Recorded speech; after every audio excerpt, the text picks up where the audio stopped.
Ang Davao na usab ang nakaangkon o grabe nga mga paghulga karon sa kalibutan. Nakahiagom o grabe kakusog nga linog ang Davao karon. Ang nakanindot igsuon tungod kay ang mga video nga akong nakita nagsangpit gayud ngadto sa Ginoo. Ang Ginoo gayud ang ilang gitawag. Dili gayud ngalan sa uban ug dili gayud ngalan sa demonyo ang ilang gisampit, kun dili ang Ginoo. Maong ila gayong naangkon ang proteksyon ni Lord ug wala gayud pasagdi ang mga katawhan nga nagsangpit ngadto sa Ginoo.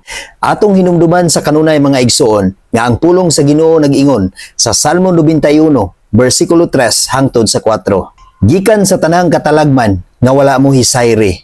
Ilikay kagayud niya ingon man sa tanang sakit nga makamatay. Sa bersikulo 4, tabunan kaniya sa iyang mga pako ug dili kagayud maunsa ubos sa iyang pag-atiman.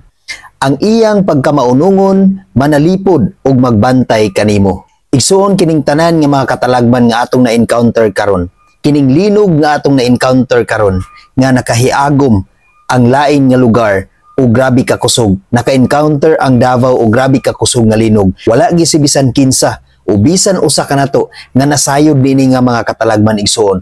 Walay makapangandam niini nga mga katalagman tungod kay wala gyud nato kini hisayre. Nagingon ang pulong sa Ginoo nga kini nga mga katalagman wala nato mahisayre. Walay makatag-an niini igsuon. Walay makabalo kung kanus-a kini moabot sa atong mga kinabuhi.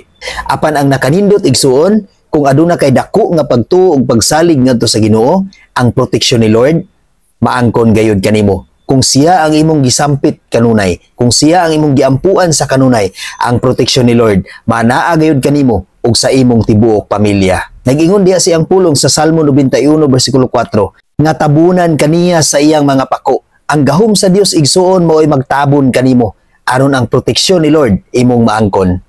Og hinumduman nato sa kanunay igsuon nga ang pag-atiman sa Ginoo sa atong mga kinabuhi dili gayud kita maunsa, dili gid kita madagma. Atong hinumduman sa kanunay igsuon nga ang proteksyon ni Lord, ang pag-atiman ni Lord kanato dili gayud kita maunsa. Maong sa kanunay igsuon, tuuhi nga matinud-anon si Kristo, dawata nga matinud-anon si Kristo ug pag-ampo kaniya sa tanan nga higayon, sa tanang panahon sa imong kinabuhi. Og hinumdumi sa kanunay nga ang Dios manalipod kanimo ug magbantay kanimo. Kanatong tanan, walay gipili ang Dios, ang tanan nga mosampit kaniya, iya gayud kini nga proteksyonan ug iya gayud kini nga bantayan. God bless sa tanan.